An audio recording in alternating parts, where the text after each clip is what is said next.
नमस्कार दोस्तों, आज हम फिर से लौटे हैं एक बहुत बड़ी अपडेट के साथ। जितने भी हमारे पेंशन धारक हैं उन सभी के लिए एक बहुत बड़ी अपडेट निकल कर आ रही है।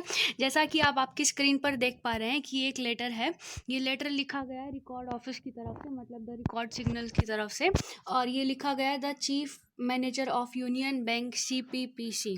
ठीक है, जो ये लेटर लिखा गया है ये एक फैमिली पेंशनर के द्वारा लिखा गया है। इसके अंदर आप देख सकते हैं यहाँ पे टॉपिक लिखा हुआ है, revision of family pension as per OROP and 7 CPC in respect of SMT Usha Devi. मतलब आगे डिटेल्स लिखी हुई है जिसने ये लेटर लिखा है, जिस फैमिली पेंशनर ने।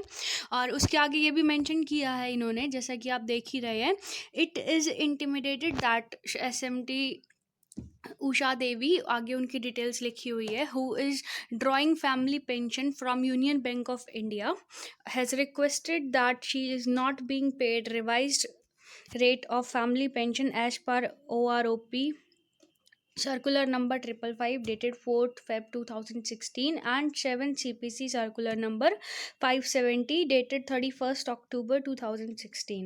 इसके अंदर इन्होंने ये मेंशन किया है कि जो मतलब इनकी रिवाइज्ड पेंशन थी OROP 1 के हिसाब से, वो तो उनको मिली थी, लेकिन जो अब OROP 2 के हिसाब से इनकी जो पेंशन रिवाइज हुई है वो इनको रिवाइज होकर नहीं मिली। मतलब जो भी इनकी पेंशन है उसके अंदर गड़बड़ी हो रही है।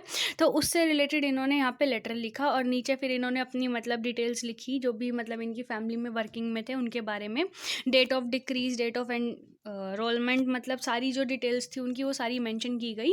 और आगे उन्होंने साथ ही साथ इसके अंदर क्वालिफिकेशन भी मेंशन करी उनकी, कि क्या क्या मतलब कितने टाइम तक उन्होंने सर्विस प्रोवाइड करी थी। यहाँ पे देखिए क्वालिफाइंग सर्विस दे रखी है उन्होंने 2 साल 5 महीने 11 दिन की। और इसके बाद इन्होंने ये दे रखा है नॉर्मल रेट ऑफ OFP।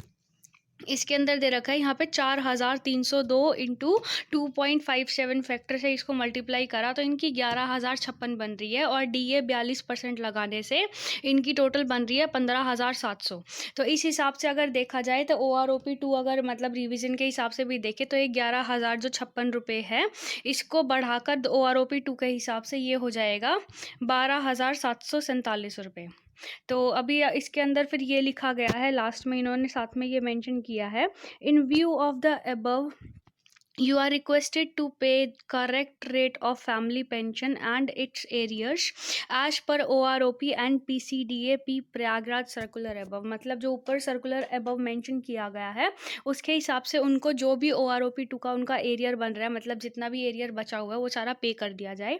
और साथ ही साथ उन्होंने ये भी लिखा कि as per legal implications if arises in future due to non payment और delayed payment of family pension causing financial loss and mental stress to the widow would be sole responsibility of the office। मतलब अगर window को, मतलब जो family pensioner है उनको कोई भी अगर फर्दर प्रॉब्लम होती है, मतलब कोई भी फाइनेंशियल लॉस होता है या फिर मेंटल स्ट्रेस होता है सिर्फ ये मतलब नॉन पेमेंट की वजह से, तो इसकी सारी जिम्मेदारी जो है वो ऑफिस की होगी और किसी की भी नहीं होगी। मतलब जो भी फिर केस वगैरह होगा, जो भी लीगल इम्प्लीकेशंस होंगे उसके लिए सारी रिस्पॉन्सिबिलिटी ऑफिस पर ही जाएगी, फैमिली पेंशनर की कोई भी रिस्पॉन्सिबिलिटी नहीं होगी।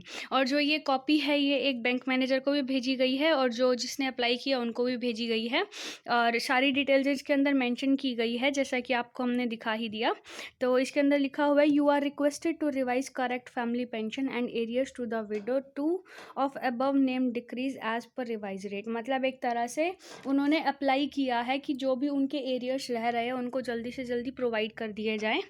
तो ठीक है दोस्तों, आज के लिए इतना ही, फिर मिलेंगे एक अपडेट के साथ। जय हिंद, जय भारत।